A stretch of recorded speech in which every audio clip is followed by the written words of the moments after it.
Is divestment really new? As we come up on New Year's where people make resolutions, think about it. People make New Year's resolutions to, do fitness, stop eating ice cream, stop doing this. So therefore, as we go into the new year, we sometimes say what positive things we're going to add to our lives and what negative things we're going to remove from our lives, our daily habits.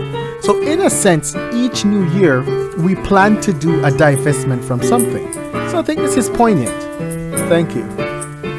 Just wanted to do a quick video commentary.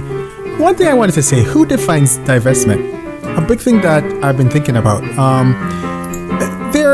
People know about the French period, where you had enlightenment and people went through a time where they started to question certain mores and certain items, and out of that enlightenment period came how we structured governments, and there are great ideas coming out of it where there's a lot of thought.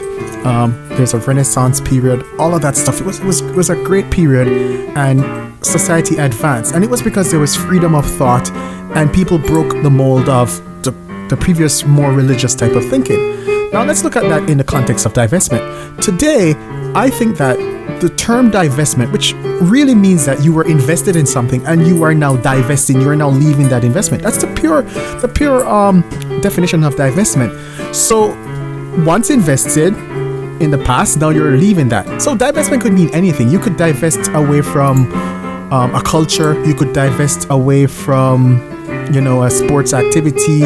You could divest away from maybe a career and all of that stuff.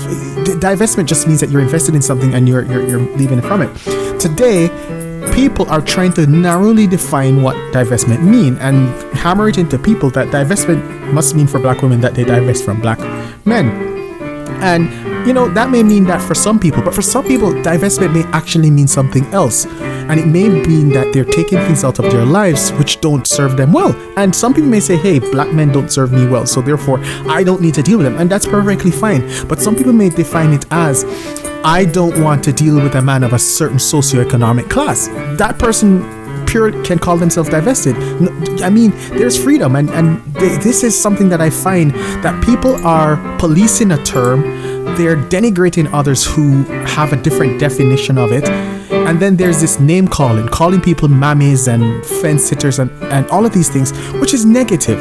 And I think that while I like divestment, I think some of the proponents of divestment are a bit toxic. And their message is more of policing a term and trying to tell people what they should do. Now, how can you, who the hell are you to tell me what I can do? I mean, I'm free and I can pay my own way. I don't need anyone to tell me what divestment means. I can make it mean anything. I could be divested from chocolate and say I'm a divested person. I mean, that's my freedom.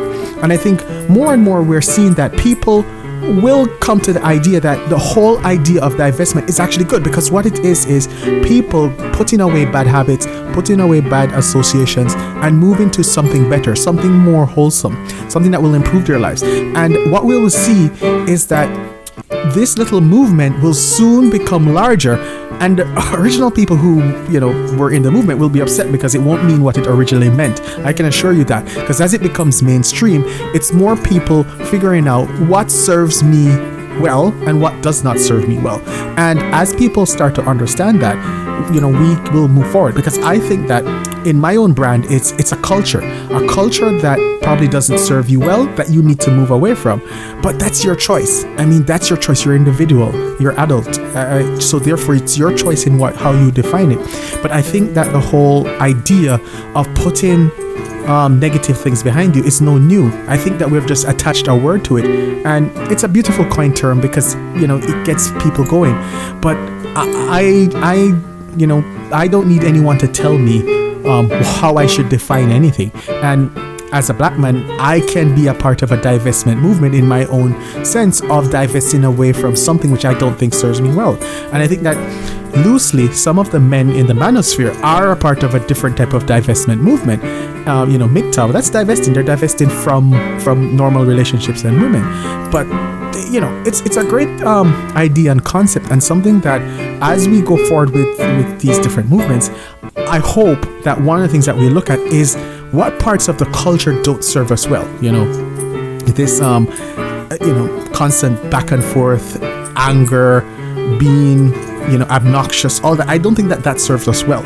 And I think that wherever we find that, we find enmity and conflict, and that's something that I hope that we can divest from and become better people who are, as I was trying to say in previous videos, a link in a chain, because the community is a chain, and the community has to be cohesive to work.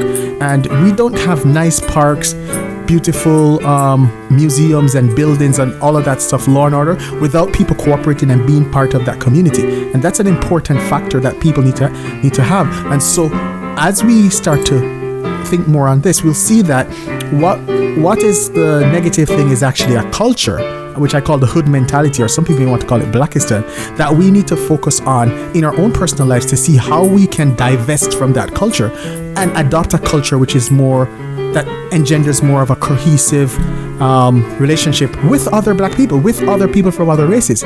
Because one not very well kept secret is sometimes black people themselves don't get along because they're obnoxious to each other. And I'm not saying in all cases, I'm just saying that's a part of the culture that we need to divest from. But as I said, I can't police what you say it means, and you can't police it in my own world. But what I'll say is that's my suggestion. So thank you, and to everyone, Merry Christmas. Thanks, guys.